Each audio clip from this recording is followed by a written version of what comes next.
Hark how the bells, sweet silver bells, all seem to say, throw cares away, Christmas is here, bringing good cheer to young and old, meek and the bold. Ding dong ding dong, that is their song, with joyful ring, all caroling. One seems to hear words of good cheer from everywhere, filling the air. Oh, how they come, raising the sound, all hill and dale, tailing the tale. In their ring, while people sing songs of good cheer, Christmas is here. Merry, merry, merry Christmas, merry, merry, merry, merry Christmas. All now they send, all without him, their joyful tone to every home. All the bells, sweet silver bells, all seem to say.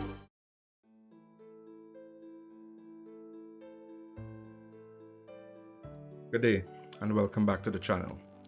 Today we'll talk about the Christmas story, but what the Bible says about the Christmas story. So let's begin.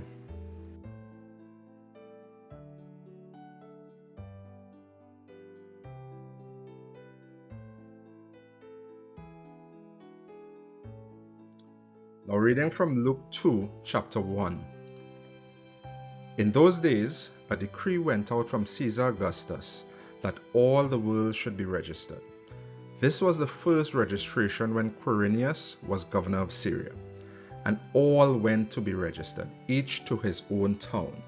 And Joseph also went up from Galilee, from the town of Nazareth to Judea, to the city of David, which is called Bethlehem, because he was of the house and lineage of David, to be registered with Mary his betrothed, who was with child. Now, by the time of the birth of Jesus, Caesar Augustus, who was formerly called Octavian, he was the adopted son of Julius Caesar, he would have been reigning in Rome for a couple decades. So Rome decided to appoint him or honor him with the title of Pater Patriae, or the father of the nation. Augustus, however, insisted that before he would accept this title, all subjects of the empire had to agree to the title being bestowed on him, particularly subjects who came from royal lineages, who were descendants of foreign kings that were now subjects of the Roman Empire.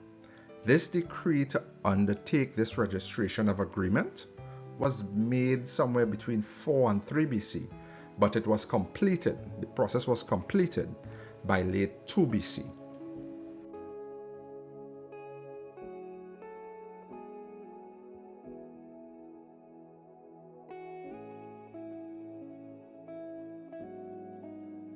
So, reading from Luke again, this time from verse 4, chapter 2.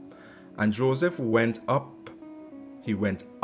from Galilee, from the town of Nazareth, to Judea, to the city of David, which is called Bethlehem. Now Bethlehem was a suburb, or is a suburb, I should say, of Jerusalem. Jerusalem is in the south of Israel. The Galilee and the town of Nazareth, which is in the Galilee, are in the north of Israel. Normally, if you're going from north to south, you'll say you're going down, you're not going up. However, throughout the Bible, and even to this day, when you are going to Jerusalem, you'll generally say you're going up. Why? The temple was in Jerusalem, and the presence of God at that point was in the temple. So whenever you're going towards wherever the presence of God was, you'll say you're going up. Even to this day, when people emigrate to Israel, when Jews emigrate to Israel, or whoever, they say they are making aliyah, or they're going up. They're going up to meet God. So,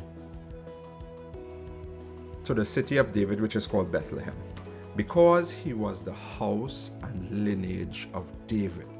Same Pater Patriae thing. So he was the house and lineage of David, to be registered with Mary his betrothed, who was with child. And while they were there, now I have watched a whole lot of Christmas movies, And in all the Christmas movies, you'll see Joseph and Mary traveling to Bethlehem, and while they are on the road, she has to give birth. There's no longer any time.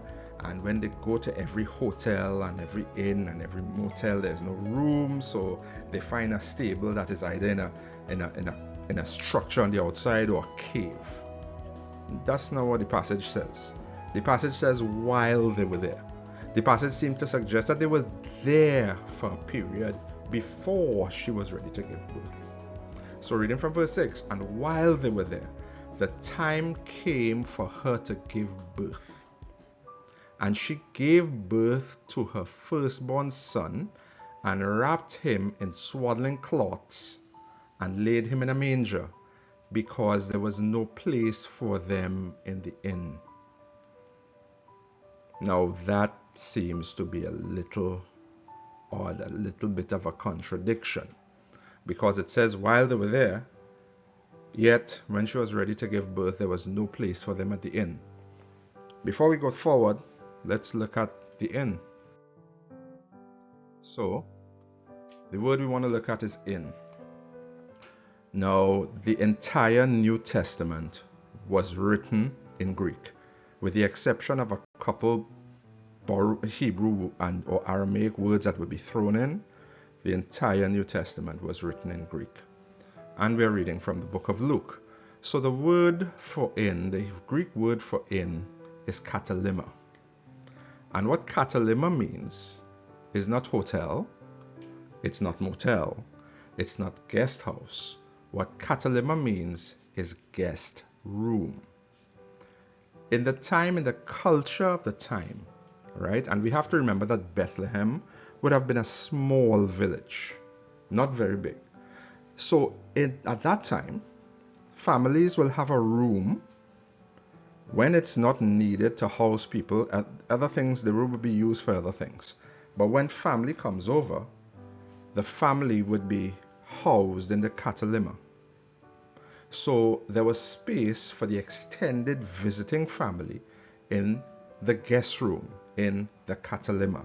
Now let's take a look at what a house in the time of Jesus would have looked like.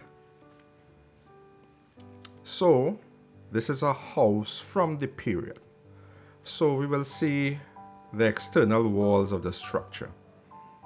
Depending on where, and it's usually would be detached or semi-detached homes.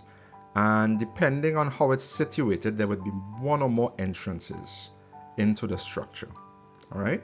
There will be a courtyard. This courtyard will be multi-purpose. So it will host people who are coming over. If you're having a gathering, that will be in the courtyard. If you remember, during the trial of Jesus, while Jesus was detained, Peter came and was listening to the trial, and it says he was in the courtyard. Right, when he denied Christ, he was in the courtyard. Well, it's the same courtyard. The house would have been bigger because it would have been the courtyard of a high priest, of a wealthy individual. And this picture would be the average house for an average person. So there would be the courtyard.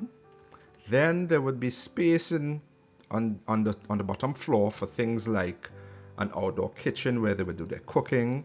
There will be areas to store things, to store foodstuffs or whatever.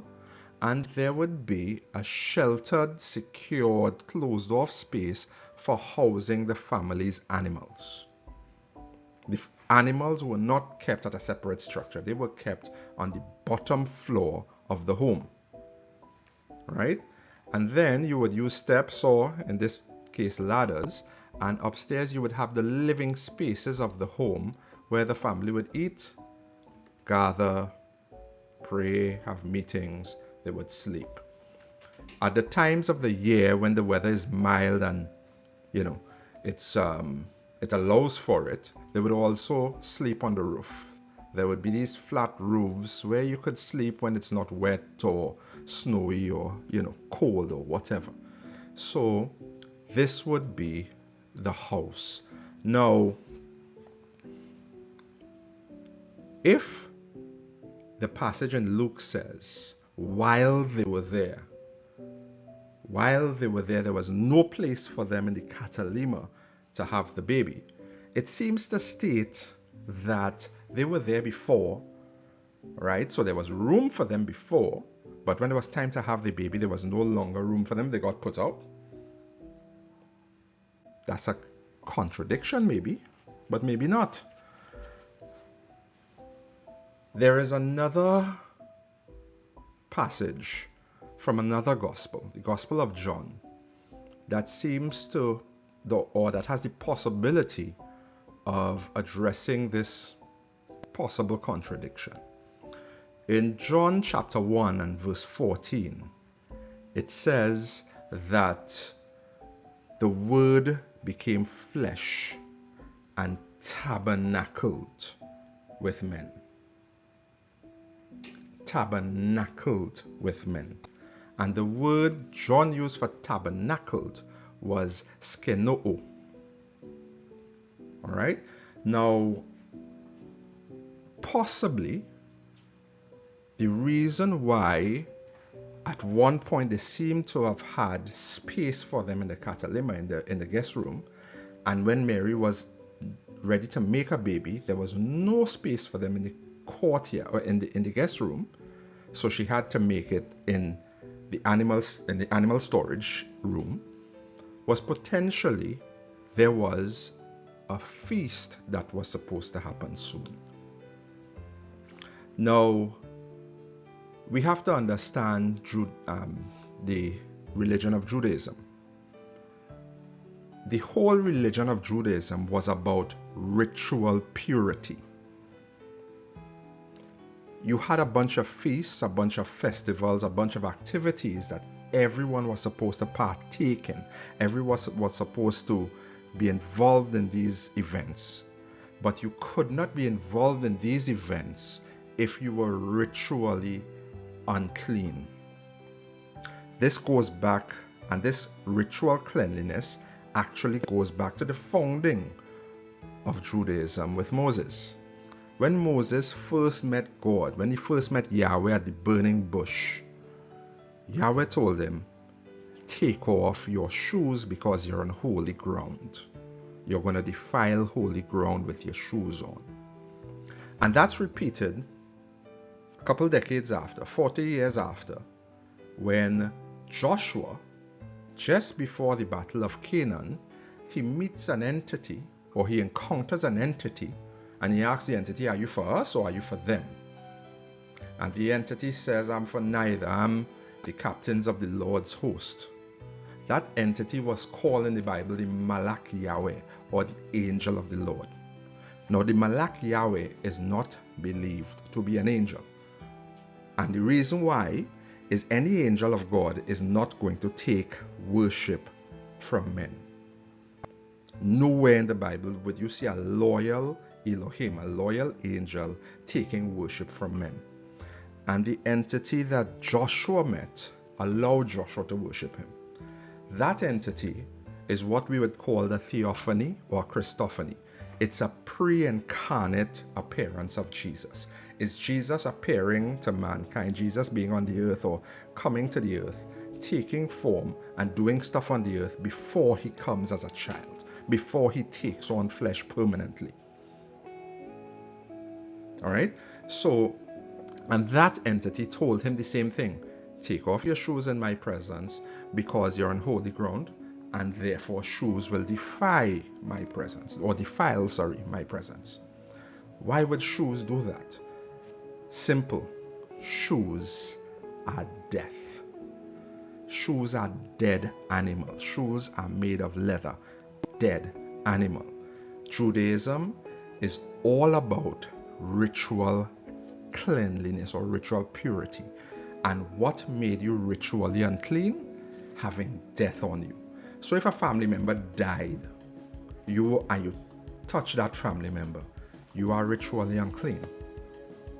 Every synagogue, every temple, as well as houses for wealthy people, would have a pool that's called a mikvah, so that they would wash and clean themselves before they had any religious activity or ceremony. Judaism was all about ritual cleanness. So, touching a dead body would make you unclean. If you had an animal and the animal died, and you had to dispose of the corpse of that animal, that would make you unclean. What else made you unclean is the liquids in your body. If the liquids in your body were leaking out, once anything that is in your body is leaking out, that leaking liquid is considered to be death, because it's only life if it's inside of you. So if you're a woman going through menstruation, you would have blood on you. You are unclean. If you're a man, you had sex, you ejaculated, you are unclean. If you have a sore that's running pus and blood, you are unclean. And if you are giving birth, and birth is extremely messy, not only are you unclean, but if you give birth in the living spaces of the house, the entire house and everyone in that house would be unclean, and thus unable to attend whichever festival that is coming up. And there seemed to be a festival, an important festival. And the reason I believe that John gave a clue as to what that festival is, because of the word that he used. He used skeneo, tabernacled. There was a feast called the Festival of Tabernacles, or in the Jewish word for it, the Hebrew word for it will be Sukkoth. And for the Festival of Tabernacles, they will erect these flimsy little tents, these booths, these structures, and they would have their meals in those booths, in those tabernacles. Sometimes they would sleep in those tabernacles. They would be outside of the house. From the point of Judaism back then, what they pointed to was when Israel was in the wilderness. They didn't live in permanent structures and permanent houses. They lived in these booths and these temples. So that, from their standpoint, that commemorated the time when they lived in the desert and they lived in the wilderness in these temporary structures. But we know that the Old Testament is all a school teacher. So the Old Testament points to things to come. And what it points to is when humanity will no longer live in these temporary structures. Paul, in describing the angels that sinned, Paul said they put away, or they came out of their okoterion, or their houses, their dwellings. They changed their houses. So we know as humans, at some point, we are going to move from these temporary bodies into permanent bodies. And that's what Christ did. He came, the Word became flesh and tabernacled, or lived in a temporary dwelling, until his death, his resurrection, and his glorification in his permanent body. So, Mary having given birth around the time of the Feast of Tabernacles, which would have been, by the way, early to late September. If she gave birth in the house, no one would be able to attend the festival. And in Judaism, you were supposed to attend certain festivals, and Sukkoth was one of them. There were a couple of festivals, you could miss some, but there were a couple of festivals you had to attend. One of them was Sukkoth. So everybody should attend. Everybody wanted to attend. But if Mary gave birth in the house, no one could, unless there was a workaround. And there was a workaround. There was a cheat code. The ground floor, it's part of the house. It is safe, it is secure, but it is not considered the living spaces. So if Mary gave birth in the animal storage, she is inside, she's sheltered, she's warm, she's not outside, but the only persons who will become ritually unclean will be Mary and whoever is helping her give birth. So that is why she would have given birth in the animal storage area, not in a stable, not in a cave, but in the animal storage area, where animals usually are, right? Where they would house their animals.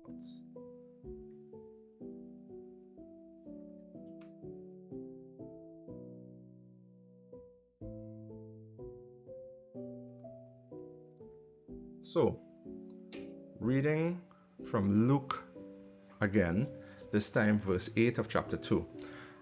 And in the same region there were shepherds out in the field, keeping watch over the flock by night. And an angel appeared to them, and the glory of the Lord shone around them, and they were filled with great fear.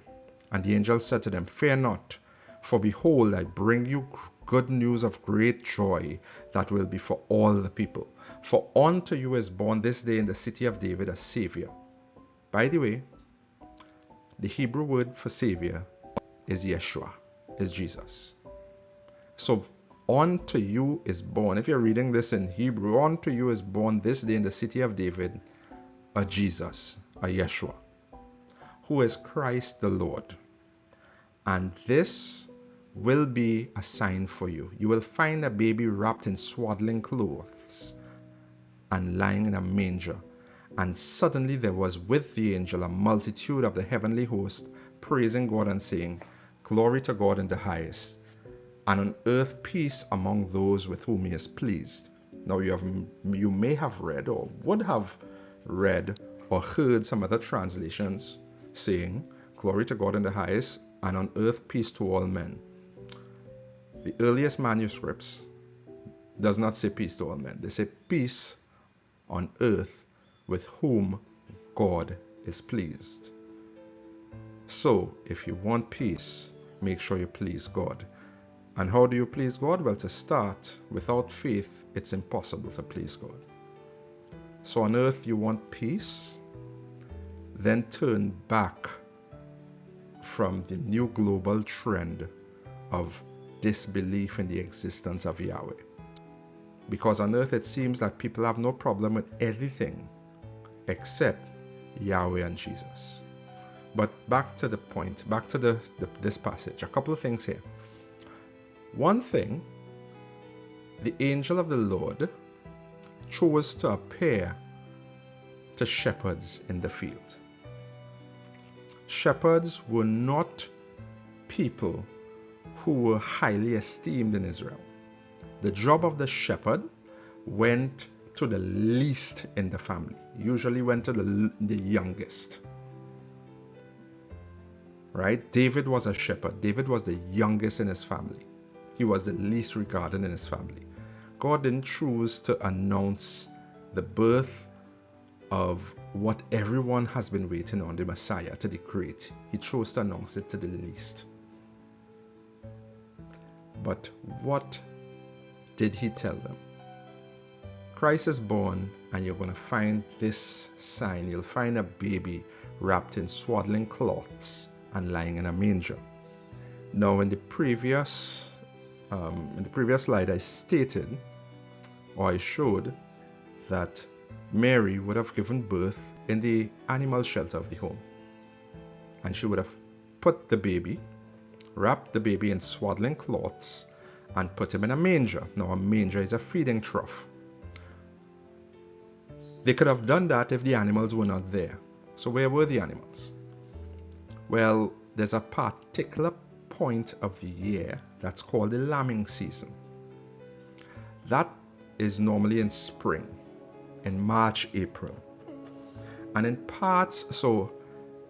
March, April, during the lambing season, the sheep, the goats, they will give birth to the lambs. And what they will do with the lambs, they will wrap the lambs in swaddling cloths to make sure that their bodies are protected and that their limbs grow straight. And they will put them in empty mangers to protect them. And they will take the adult animals out of the storage so that they don't trample or interfere with the young ones. However, in some parts of Israel, from spring, there's summer, and then there's fall. The shepherds would keep the animals out at night. All right? They will keep the animals out at night until the weather started to change in the winter. So which would be, so they will keep the animals out at night till sometimes late October. Now remember, this is Bethlehem. All right? This is Bethlehem. Wherever they would take the animals, Bethlehem was largely farming villages. So they will not have the animals around Bethlehem until after the period of the harvest, until August, September, October. So they would be out in the field between April to late September, early October. So Christ would have been born between April, late September, early October.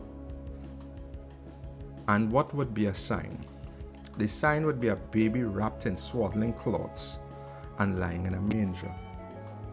This is the same thing they did to the lambs. So what you're going to find, you're going to go and find as a sign a baby being treated as a lamb. Why? Because this baby is the Lamb of God who will take away the sins of the world.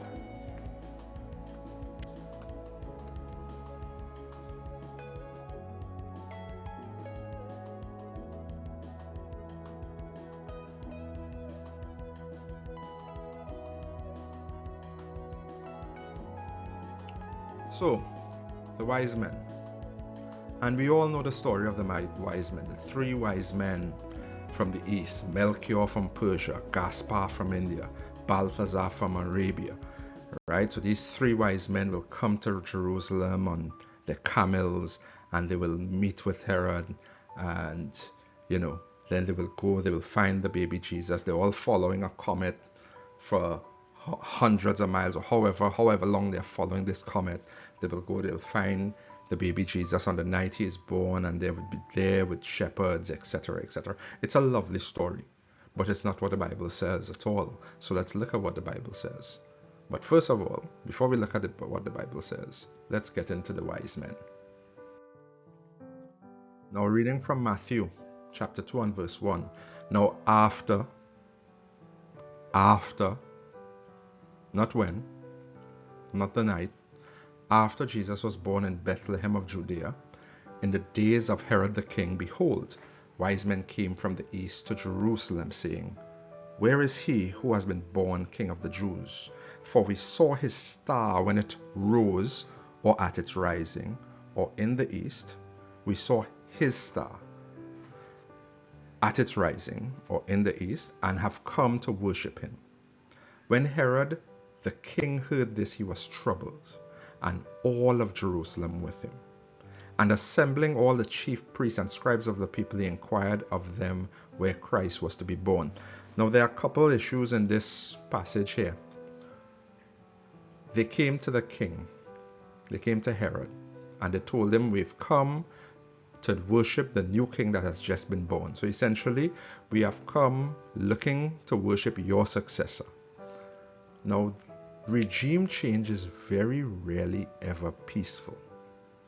So they've come to Herod to tell him, we've come to worship the new king. We could understand Herod being troubled. But the passage here says the whole of Jerusalem, the whole city was troubled. Now, I'm not going to go too much into the history, so you can do that, because I want to keep this video as short as I can. Herod was not a mentally well person. Herod was some kind of a path, a sociopath, a psychopath. He was something. Herod had very little problem killing people. Herod killed his own family. He killed wives, he killed children. Herod killed people in general just because he felt like it. And the people of Israel hated Herod. They absolutely hated Herod because he was brutal, he was barbaric. There was something wrong with Herod mentally. So foreigners coming to tell Herod that they've come to see the new king, that will trouble Herod, but the people will rejoice. Furthermore, 3 old guys on camels coming to tell the crazy lunatic that is Herod that they've come to worship the new king and leaving with their lives intact does not sound like Herod. Because foreigners come to tell Herod, hey, we came to the new king, Herod would normally chop off their heads. He was not against behaving like that. So why didn't that happen, and why were the people concerned and troubled? Well, what troubled the people wasn't what they said, but it was who they were. And who they were, the word translated wise men is magi or magoi. Let's look at who were the magi.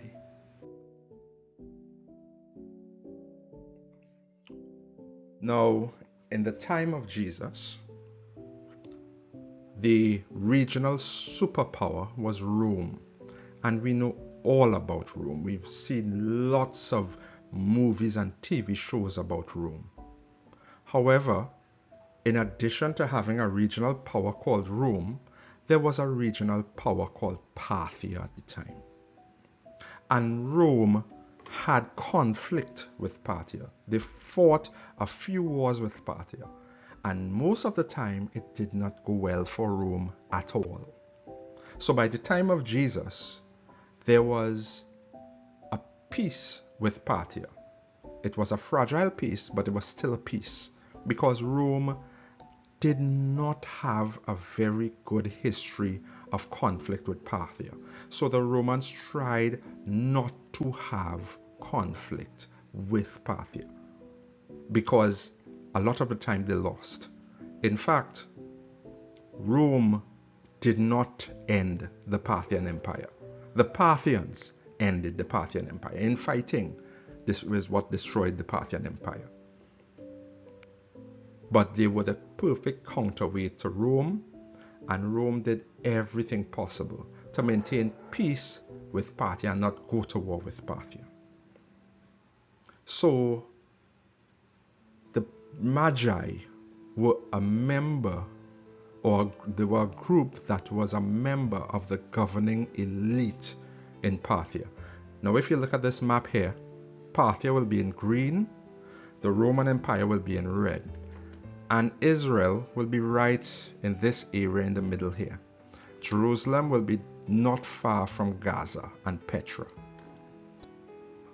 And the Magi were part of the governmental structure of Parthia. Now, Parthia had a king, like everyone else, a king who ruled, but he did not rule alone. Parthia would have consisted of something that would be akin to a modern parliament. That would have been called the Megistanes. The Megistanes is the word from which we get magistrate today.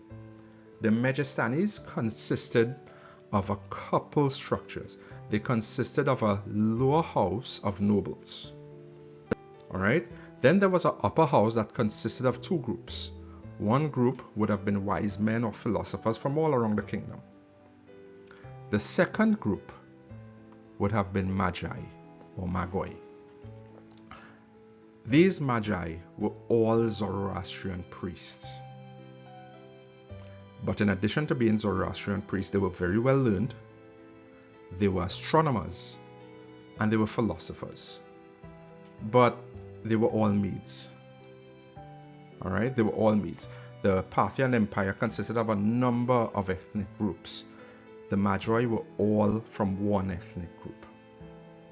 Now you would think that this being parliamentary structure or governance structure, that the king would appoint the Magi, like with other places. And if that's what you think, then we would all be wrong. The king didn't appoint the Magi. the Magi appointed the king. The Magi decided who would be the king of the land.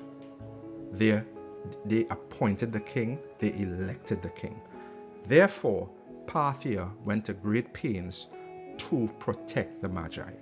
The Magi were very powerful and very important. The Magi at any point had a leader, and the title of that leader would have been the Rab Mag. And the Rab Mag would usually be not only the leader of the Magi, but he would be the leader of the entire Megastanis. And Parthia protected the Magi. Now there is an incident recorded by the Chinese. Parthia was on the ancient Chinese Silk Road, the ancient Chinese trade routes. So they did a lot of trade with China, with ancient China. So at one point, a Chinese diplomat made a state visit to Parthia. And on the border of the Parthian Empire, he was greeted by a military escort sent to escort him through Parthian lands. That's not unusual. What is unusual and what caused him to record it is that military escort consisted of 20,000 men.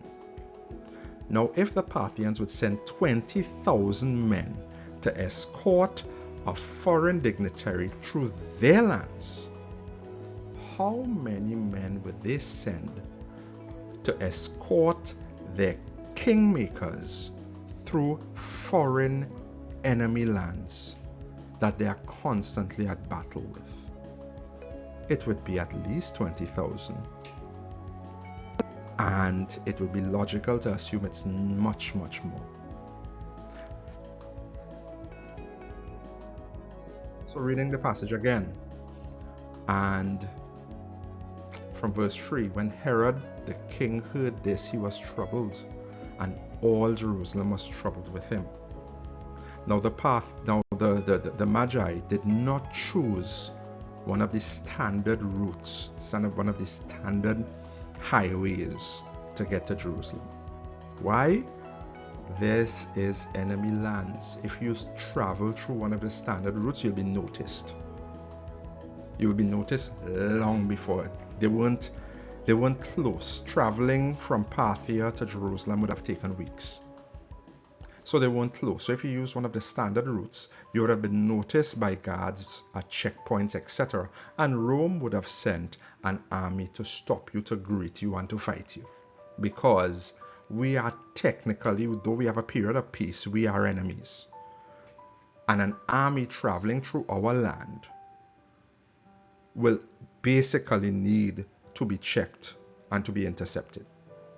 So what the Magi did was they passed through the desert. So when they came on to Jerusalem, they were not noticed until they were very close. And this would have troubled the people. Not because they loved Herod, but they don't know if this is another invasion. And if it's an invasion, they would prefer to be under the Parthians and the Romans. But there's an African proverb that says, when two elephants fight, the grass suffers. So if Parthia and Rome had chosen to go to war again in the area of Israel, the common people would suffer. And this troubled them. And this was why they could have boldly gone to Herod and say, "Where is he who has been born King of the Jews?"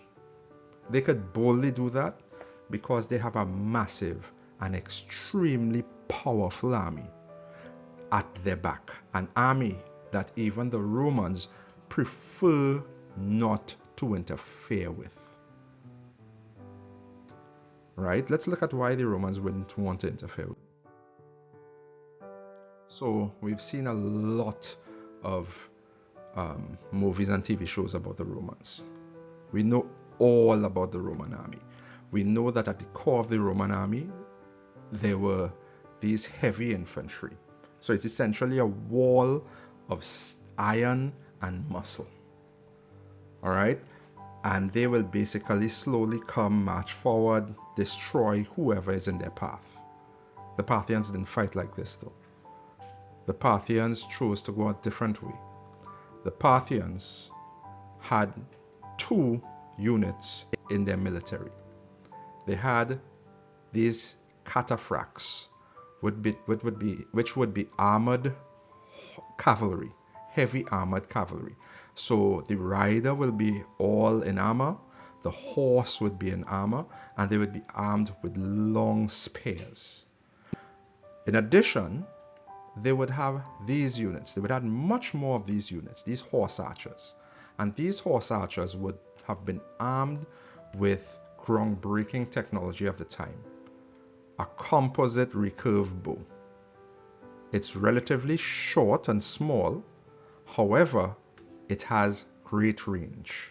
It outranged other bows at the time. And how this would work against the Romans, let's look at that. So the Romans would form up in their armored columns, no gaps, each supporting each other, essentially a wall of steel and muscle. And against them, the Parthian cataphracts will form up, and the much more numerous Parthian horse archers. All right, the horse archers would outnumber the cataphracts by at least 2 to 1. And what the horse archers would do, because remember, their bows outranged the Roman bows, so their archers had much greater range than the archers that supported the legions. So what they would do is they would ride towards Rome. And if you look at the picture of the horse archer here, you see the guy turning on horse and firing a very well aimed shot. This maneuver is called the Parthian shot. They would ride, turn on horseback while still out of range of the enemy bows, but the enemy is well within range of theirs, and they would pepper the enemy with arrows. This is called the Parthian shot. It is remembered today. Yes, it's been corrupted, but we remember it today as the Parthian shot. It's just that today when we talk about the Parthian shot, we use words. Back then with the Parthian shot, they use arrows. So they will do this over and over. They will ride up, fire arrows, come back, probably grab new arrows or a new quiver of arrows, and this would go on and on until the tight formations of the enemy would break. The formations would break, leaving spaces open. And at that point, when the formations break, the heavy armored cavalry, the cataphracts, the tanks of the day, the tanks of the ancient world, will then get into action. And they would ride in and ride down and destroy the enemy. And this is the structure that protected the Magi. This is why the Magi were able to go before Herod with boldness. But the question will linger. Why? What would a little nation with some prophecies that people don't know about, some guy that people don't know about called Messiah, what would that have to do with Parthians? Why would they even care? Why would they know anything? What would that have to do with them? The answer to that, or to those questions, is Daniel. Now, Parthia was a successor kingdom to something else. Parthia was the successor kingdom to the Persians, to the Persian Empire. And the Persian Empire was the successor kingdom to Babylon, to the Babylonian Empire. And over 500 years before the birth of Jesus, the Babylonian Empire had defeated Judah, the kingdom of Judah, and taken many people into captivity in Babylon. And one of those people that they took was Daniel. And there's an incident reported in Daniel chapter 2 that we will read about. But before we read about it, let me give you the backstory. So the king Nebuchadnezzar, he had a dream. And this dream disturbed him. So he called in all his wise men and his magicians and his priests, and he stated, I have a dream. This dream had to come from God, so you all need to tell me what this dream means. But I know some of you all are frauds, if not all of you, so I'm not going to tell you the dream. So you have a certain period of time to tell me not only the interpretation of the dream, but what the dream is. And if you can't do that, that means you guys are frauds, and I will put all of you to death. So Daniel went and said, we serve the real God. Don't worry, we will take care of it. So he went back and he went to his friends, the 3 Hebrew boys, Shadrach, Meshach, and Abednego, or Hananiah, Mishael, and Azariah. And they prayed and they fasted, and God gave them the dream and the interpretation. So Daniel came back to Nebuchadnezzar and gave him the dream and what the dream meant. So, reading from Daniel chapter 2 and verse 47. The king answered unto Daniel and said, of a truth it is that your God is a God of gods, and a Lord of kings, and a revealer of secret, seeing that you could reveal this secret. Then the king made Daniel a great man, and gave him many gifts, and made him ruler over the whole province of Babylon, and a chief of the governors of all the wise men of Babylon. So Nebuchadnezzar made Daniel a ruler over the whole province of Babylon. So Daniel was like the governor of the capital province, of the capital city of the Babylonian Empire. It says further up that the king made Daniel a great man. The word for great man is Rebor. So the king made Daniel a Rebor. He made him a member of the ruling group that would later on become the Magistanes. But further down, it says, and chief of the governors of all the wise men of Babylon. The word that is translated chief is Rab. Rab is not a Hebrew word. Rab is used nowhere else in the Bible but in the book of Daniel. Rab is a borrowed word. Nebuchadnezzar made Daniel the Rab Mag. He made him the head of this group called the Magoi, or the Magi. He was not a Mede, and he seemed to be the only non-Mede who was the Rab Mag, or even a member of the Magi. And what Daniel would have done is Daniel made his writings, as well as some of the other writings of the prophets of Israel, he made that part of Babylonian documents.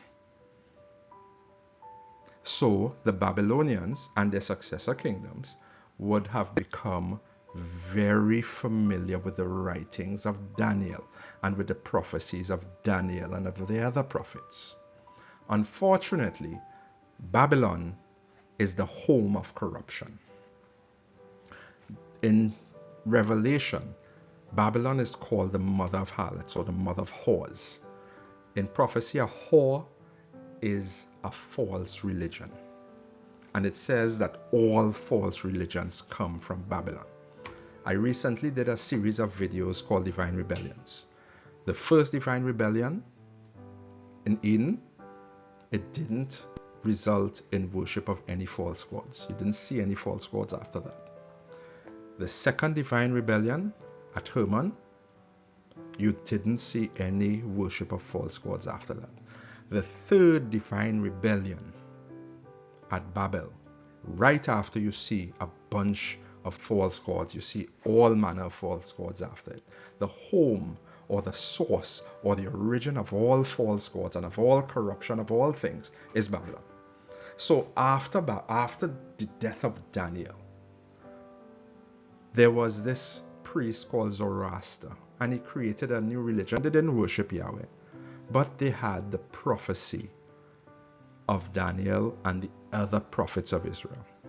And they understood and they looked forward to a time when a king will be born in Israel that will not just be the king of Israel, but that will be their king, the king of all the world. And as Magi, their job was to appoint the king, and they were very serious about their job. So, reading forward, right? So Herod, reading from verse 7 now. So Herod summoned the wise men secretly. He didn't want people to know he was talking to them. So he summoned them secretly and ascertained from them what time the star had appeared. They were following a star. And he sent them to Bethlehem, saying, Go and search diligently for the child, and when you have found him, bring me word that I too may come and worship him. Now at this point, they would have told them that we would have seen whatever for about a year and a half, almost 2 years at the point. And Herod, being a very effective and efficient lunatic, would have stated, okay, he would have said to himself, okay, you saw it a year and a half, okay, this is supposed to be happening in Bethlehem, okay, all right, when you guys are no longer around, I will kill everything that is a year and a half and under. So, because he was very efficient in his lunacy, in his barbarity, so go search for the child and bring me words so that I too may come and worship him with a knife. After listening to the king, they went their way, and behold, the star that they had seen when it rose went before them. This would suggest that at some point they stopped seeing it. So it went before them until it came to rest, until it stopped over the place where the child was. So they saw something in Babylon, then they weren't able to see it, then they came to Jerusalem. Why did they come to Jerusalem? Because whatever they saw told them that the king of the Jews, that will be the world ruler, was born. So they came to where kings are born, which is the capital, which is Jerusalem. All right, kings aren't usually born in some backwoods somewhere. They're normally born in the capital. So they came to Jerusalem. And they saw the star again. And the star moved and then stopped. All right, stopped over the place where the child was. So when they saw the star, they rejoiced exceedingly with great joy. And going into the house, not the cave, not the stables, going into the house, they saw the child, the padion, not the baby, the child, the toddler, with Mary his mother, and they fell down and worshipped him. Then, opening their treasures, they offered him gifts, gold and frankincense and myrrh. And this is where the myth of the 3 wise men came from. It came from the fact that there were 3 gifts. The Bible doesn't say how many magi came. It could have been 1, it could have been 80,000. It doesn't say. What it says was the gifts they gave. And the gifts they gave would be the gifts given to a new king. Gold, frankincense, and myrrh. Because they came to appoint this child as the new king. They did their job. It was 2,000 years early, but he will be the new king. And being warned in a dream not to return to Herod, they departed to their own country by another way. And this would have angered Herod. So at some point he would have come and decided, okay, they would have seen this thing almost 2 years ago. Let me kill everyone 2 years and under. But first, let's take a look at Bethlehem.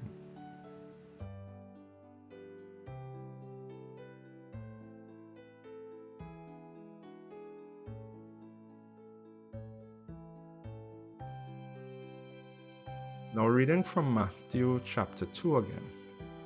Now after Jesus was born in Bethlehem of Judea or Judah, Now, the reason it's called Bethlehem of Judah is because there were two Bethlehems. There was Bethlehem in the territory of Zebulun, in the territory belonging to the tribe of Zebulun, which is why it was called Bethlehem of Zebulun. That was up in the north. In the south, in the territory belonging to the tribe of Judah, there was a next Bethlehem, which is why it's called Bethlehem of Judah. So after Jesus was born in Bethlehem of Judea, in the days of Herod the king, behold, Magi from the east came to Jerusalem, saying, where is he who has been born King of the Jews? All right? For we saw his star when it rose and have come to worship him. When Herod the king heard this, he was troubled, and all Jerusalem with him, and assembling all the chief priests and scribes of the people. Now, I have read a commentator state that the shepherds who the angel appeared to the night Christ was born, those shepherds would have been temple shepherds. There were temple shepherds that looked after the lambs which were destined for sacrifice later on in the year. Alright, and they did that at a place close to Jerusalem. I don't believe that those were the shepherds. They were shepherds, but they were also priests. So they were shepherd priests. I don't believe those were the people who the angel appeared to, for one simple reason. If the angel appeared to them, it would be very logical that they will go and tell their superiors, the high priests, that this angel appeared to us saying the Messiah is born. Because at this point, the religious elite, the chief priests and scribes of the people, the religious elite who created all the 613 laws that were followed by the Jews, they didn't have a clue that the individual that they've been waiting on since the formation of Judaism, the individual that's been prophesied about since the beginning of the book of Genesis, that he has been born, they didn't have a clue. They knew nothing. So assembling all the priests and scribes of the people, he inquired of them where the Christ was to be born. They told him in Bethlehem of Judea, for so it is written by the prophet, and you, O Bethlehem, in the land of Judah, are by no means least among the rulers of Judah, for from you shall come forth a ruler who will be shepherd of my people. Now what they're quoting here is the prophet Micah. Let's look at the prophecy written by Micah. So reading Micah chapter 5 and verse 1. Now muster your troops, O daughter of troops. Siege is laid against us. With a rod they strike the judge of Israel on the cheek. Now, if you remember in the Gospels, just before the crucifixion of Jesus, when he was held by the Romans and they were torturing him, they chose to mock him. They took a crown of thorns, they put it on his head. They took a scarlet robe and they draped it around his shoulders. And then they took reeds, bundled them together, and made a mock scepter and slapped him on his face. They also pulled out his beard. So they were torturing him before they tortured him on the cross. So they took a rod of reeds and struck him on his face. With a rod they strike the judge of Israel. Now what we're reading here, and please go and read Micah 5. What we're reading here is a prophecy. This prophecy, it goes from the birth of Christ to the end of time, because later on it will tell you what Christ will do against an antichrist figure, against a figure called, the Assyrian in Micah. But you, O Bethlehem, reading from verse 2, but you, O Bethlehem Ephrathah, Now Bethlehem, in Hebrew Bethlehem, means the house of bread. Bethlehem was a bread basket. All right, it was lots of farms, lots of farming, lots of food. And Ephrathah means fruitful. So fruitful house of bread. But you, O Bethlehem Ephrathah, who are too little to be among the clans of Judah. Bethlehem is a tiny town. From you shall come forth for me one who is to be ruler in Israel, whose coming forth is from old, from ancient days. The word there that is translated as ancient days. Now, by the way, I'm reading from an ESV translation. If you go and read from like a King James version, ancient days is translated as everlasting. But the word in the original Hebrew is Yom Olam.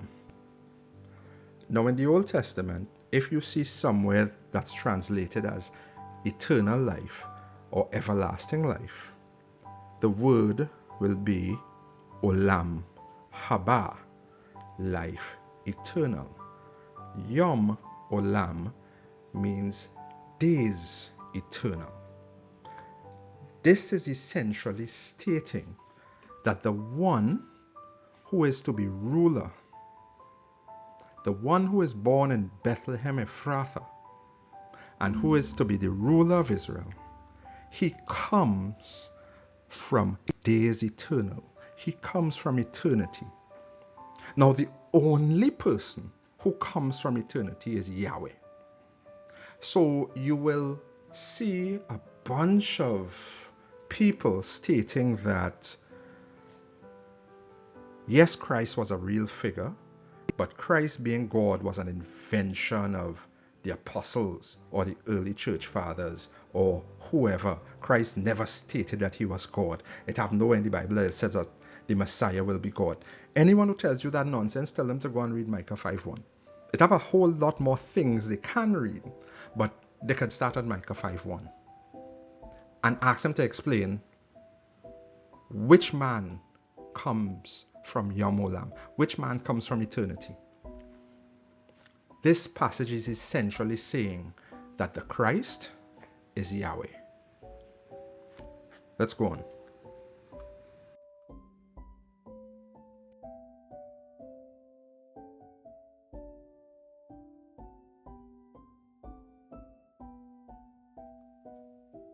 So, going back to Luke, chapter 2 again, and from verse 7.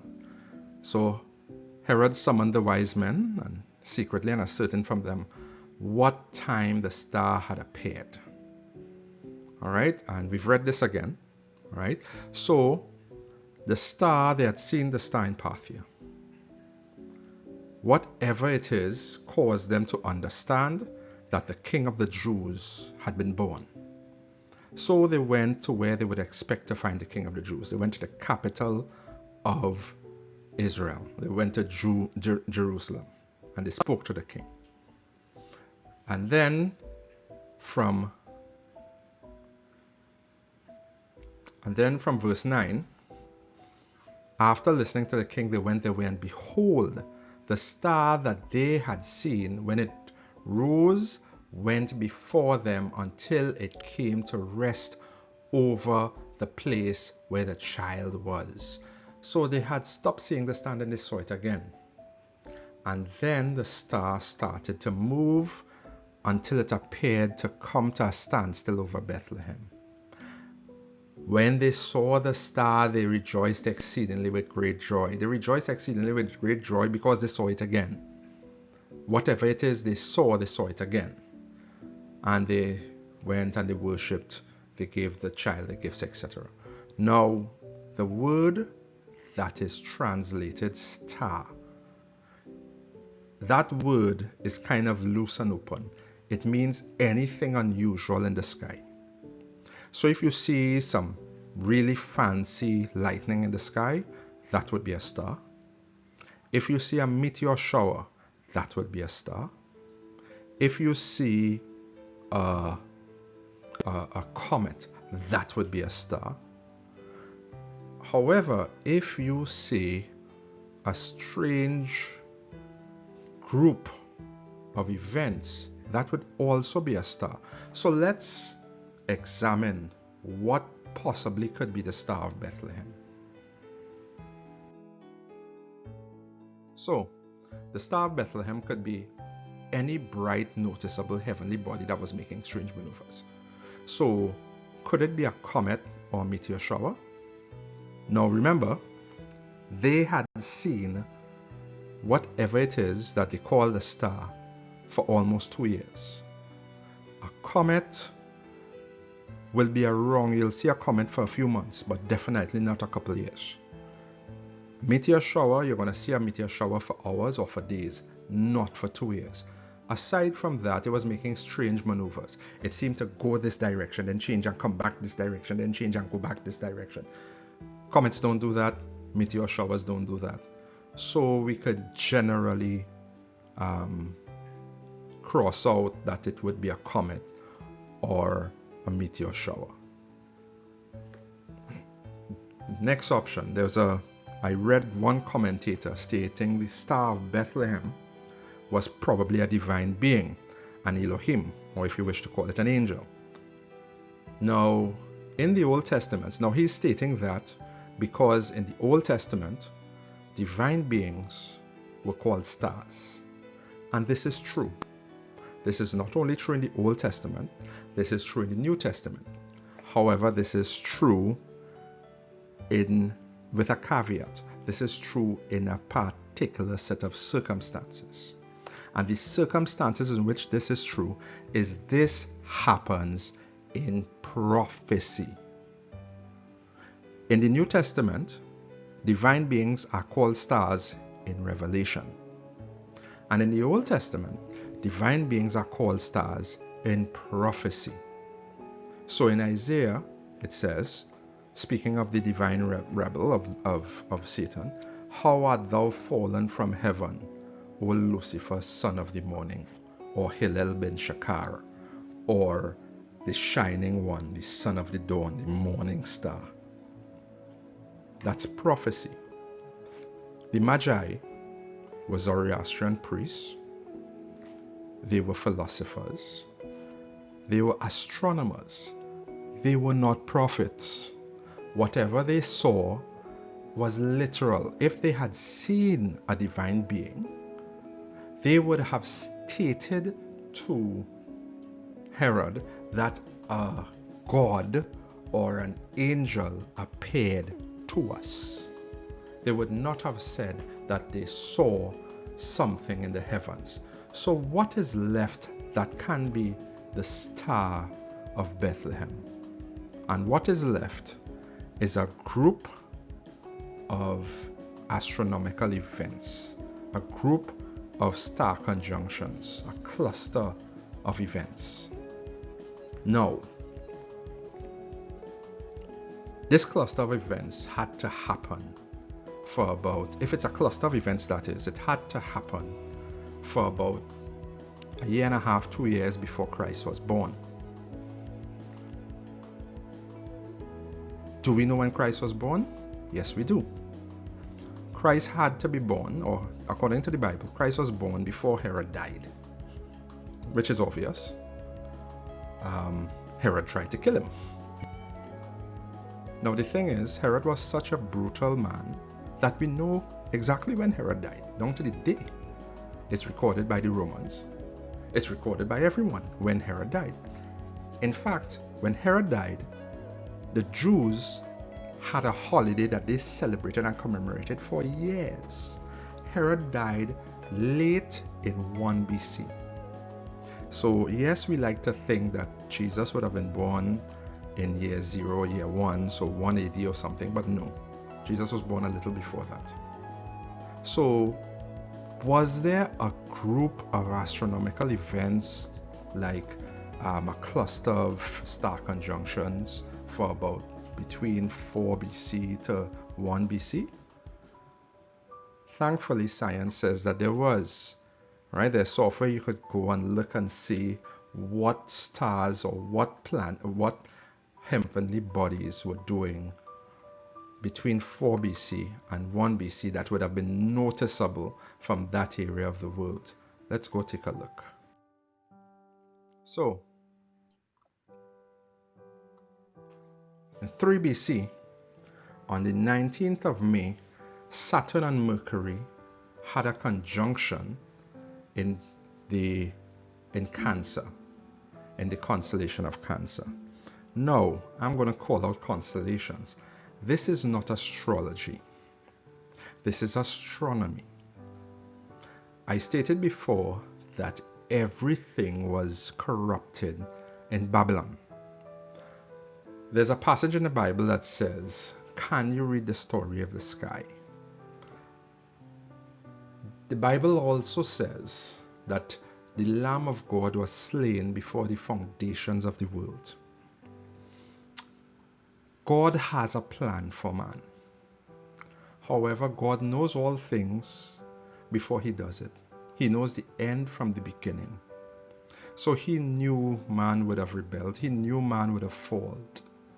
But his plans for man and his destiny for man are greater and are more important to him than the mistakes we would make. What he wants for man are worth him going through all the things that he has put in place to redeem man. But before, you see, God lets us know in various ways some of his plans. He may not let us know the fine details, but he lets us know the plan. So before there was a Bible, before there was the gospel, there was the plan written in the sky. Every culture around the earth has either the exact same name and or stories for the constellations. All the constellations have a story. In Hebrew it's called the Mazzaroth. And it is the story of God's plan to redeem man. The fine details are missing, but enough details are there. And they are there, those stories are similar in every culture that's supposed to not have contact with each other. Unfortunately, that has been corrupted with this nonsense that we call the zodiac. So the story was God's plan for mankind. And that has been corrupted to, on this day you should do this, and on this day you should do that, and you should eat this on this day, and you should eat that on this day, and all that other foolishness that is the zodiac and horoscopes. We're not dealing with zodiacs and horoscopes. We're dealing with astronomy, not astrology. Astrology is foolishness. Astronomy is the movement of objects in the sky. It was noticed and watched in ancient times. It's noticed and watched now. It affects our climate, it affects our weather. So when I talk about things like Cancer, I'm talking about those constellations, those star clusters. I'm not talking about any horoscope nonsense. So on the 19th of May in 3 BC, a conjunction, Saturn and Mercury essentially appear to form one big bright star in the constellation of Cancer. 12th June, 3 BC, Saturn and Venus now have a conjunction in Cancer. 1st August, Jupiter, the king planet, the largest planet in our solar system, right, rises early in the morning in the constellation of Cancer. Then on 13th June, Jupiter and Venus, the king planet and the mother, have a conjunction in Leo. So the king planet and the Virgin Mother have a conjunction as one big ball of light in the constellation of Leo. By the way, Leo means lion. It would not have been lost on the Magi, that the symbol for the tribe of Judah, where the Messiah should come from, is a lion. So on the 13th of August, Jupiter and Venus have a conjunction in Leo. This would not have only been noticed by the Magi and by the Parthians, it would have also been noticed by the Romans. So the Romans thought that the gods were honoring their great king Caesar Augustus, which is possibly why that month was named after him, August.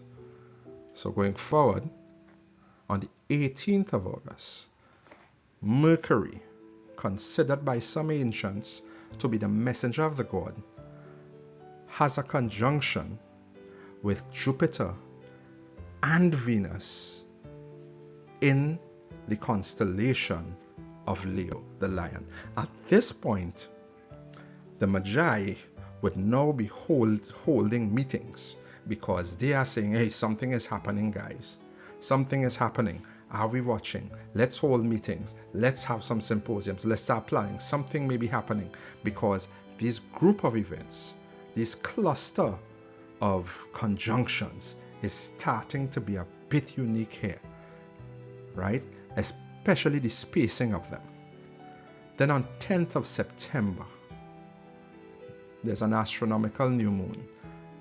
The sun and the moon rise in the constellation of Virgo. And this is spoken of in Revelation chapter 12 and verse 1, when a woman draped with the sun, with the moon at her feet, gives birth. Somewhere around here, the Messiah would be born. On the 14th of September, if the Magi were sitting down, then the Magi stood up, because on the 14th of September, the king planet, which is Jupiter, has a conjunction with the king star, or it stands next to the king star, which is Regulus, in the constellation of Leo. Now, somewhere between the 10th and the 14th, Christ would have been born. And the king planet now stands by the king star, which would signal to the Magi potentially the Messiah is born. This is a very rare event. It happens, it does not happen often. I think it happens once every 20 years or thereabouts. But then something else happens. A few months later, on the 17th of February in 2 BC, Jupiter again seems to come and stop next to Regulus.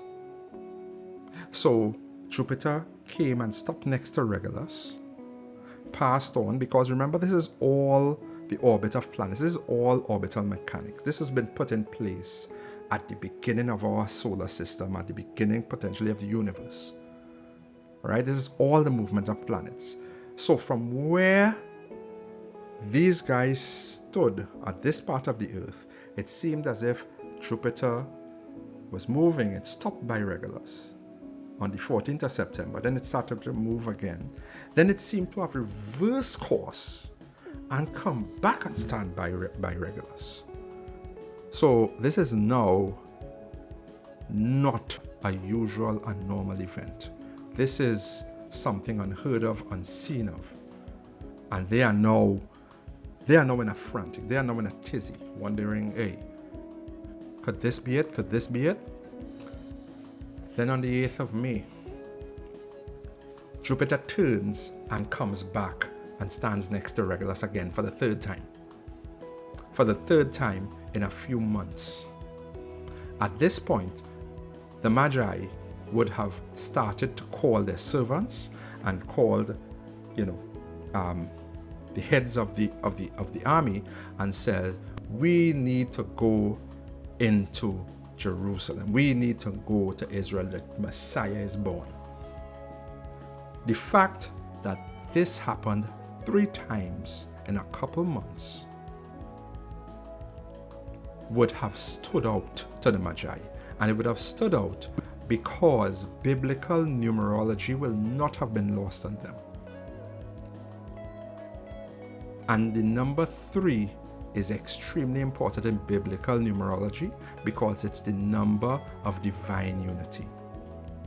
Aside from that, now, all through the Bible, when you see any scene of God, you always have these beings around him.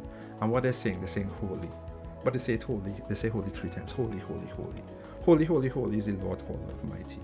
We see it all through the Old Testament. We see it all in the New Testament. Even if you don't believe in the 3 in 1 or the Trinity, look through the Bible and look at, you see things in threes, and every time you see things in threes, it's usually related to God. Aside from that, there was a governance structure in Israel. There was segregations of duties for the 3 highest offices in Israel. And the 3 highest offices were the office of the prophet. Now in Hebrew, the word prophet is Navi. It means spokesperson. So the prophet, the Navi, was the spokesperson for God. He came to the people on behalf of God. So he was God's representative to the people. The second office holder, which had to be somebody different and always had to be someone from the tribe of Levi, was the priest. The word priest in Hebrew is Kohen. The word high priest is Kohen Gadol. So the priest, the high priest, were the people's representatives to God. They came to God on behalf of the people.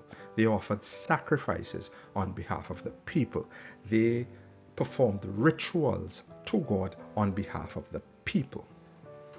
And the third person, or the third office in the Israeli government structure, or the Israelite government structure in Judaism, would have been the king, the lawgiver, the enforcer of the laws, the leader.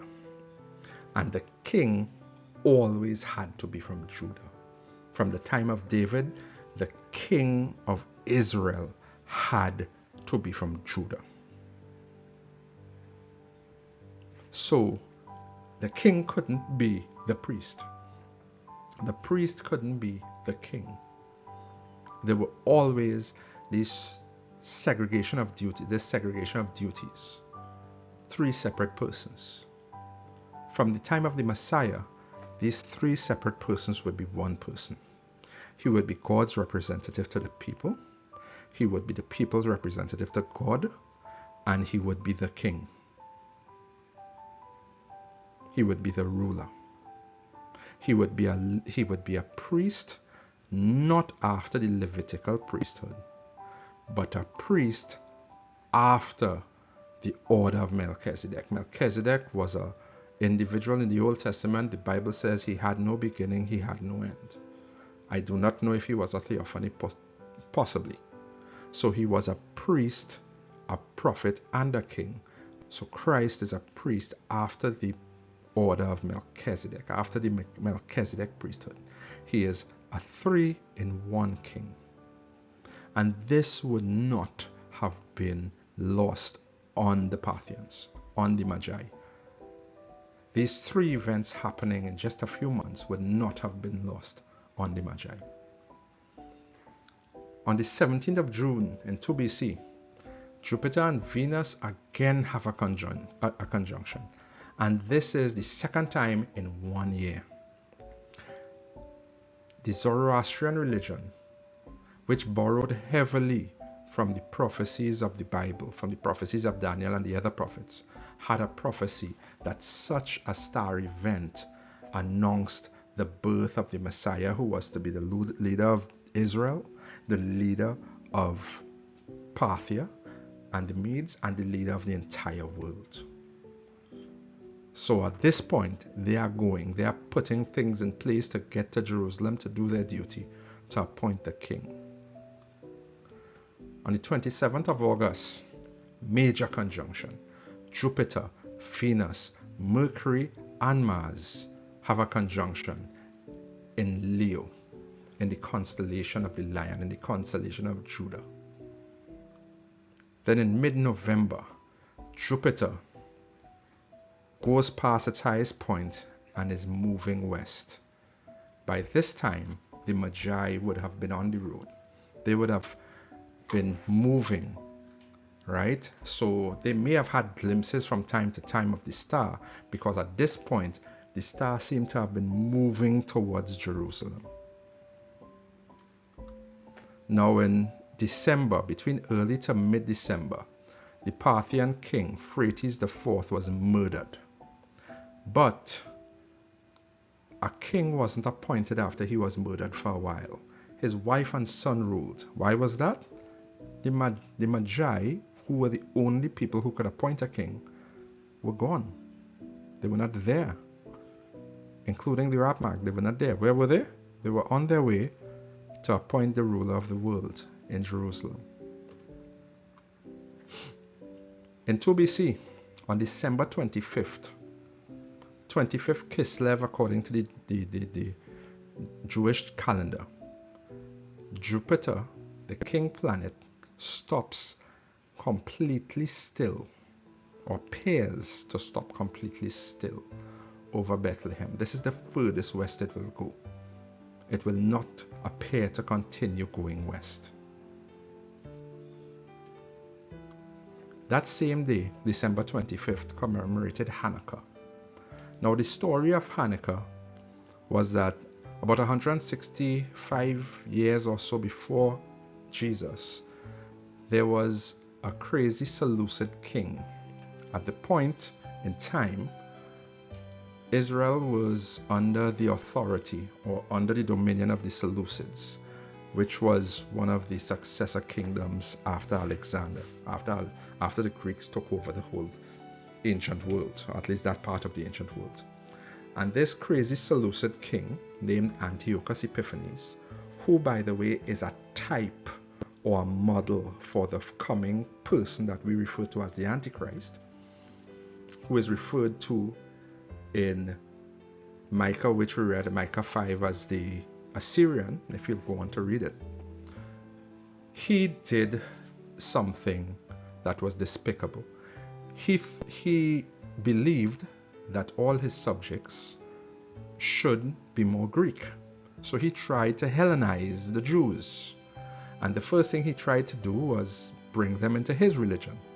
So what he did was he went to Jerusalem, went into the temple, and erected a statue of Zeus in the Holy of Holies. He then also slaughtered a pig on the altar. What the effect this had wasn't what he expected. The effect this had was revolt, the Maccabean revolt. And 2 years later, the Maccabees had conquered Jerusalem, had recaptured Jerusalem, and they decided to cleanse and recommemorate or rededicate the temple. However, in the years of war, the logistics for running the temple had broken down. Of course, it had, because what Antiochus Epiphanes did was committed what is called the abomination of desolation, or the abomination that makes desolate, by erecting an idol and slaughtering a pig. So the logistics had broken down. So the lamp that's in the temple did not have more than a couple hours of oil. So when they dedicated the temple and they lit the lamp should have gone out. However, the lamp lasted days, enough time for them to make new oil and consecrate new oil to keep the lamp lit. And this is celebrated to this day as Hanukkah. Now Hanukkah points to the light of the world coming into the world, the great light coming into the world, which is Jesus. And on this same day, December 25th, the Magi would have seen Jesus. They would have offered him gifts. They would have appointed him as the king. Yes, it was a bit early. They know he would not have started to rule immediately, They thought he would have ruled a few years later. Well, they were right. He would rule a couple thousand years later. He will set up his kingdom a couple thousand years later. But they did their job. They appointed the ruler of the world. And then they went on their own way and went home. And the final event in this cluster of astronomical events, unusual star conjunctions, etc., was that on the 1st of January, Jupiter, which was going west and had stopped, started to go east. At this point, that would have been the end of Hanukkah. Joseph would have been warned in a dream and would have taken Mary and Jesus and fled into Egypt. And this would be what is known as the Star of Bethlehem, or the event of Bethlehem. So, Christmas. This is what the Bible says about Christmas. And some may ask, or I've seen it in recent times, why should we celebrate Christmas? Christmas is pagan. Yes, there has been some corruption. However, what we are celebrating is God, Yahweh, the creator of all things, choosing to become a man, to come to suffer and die for our condemnation, and to rise again for our justification, and sometime in the future to redeem us from the last vestiges of death.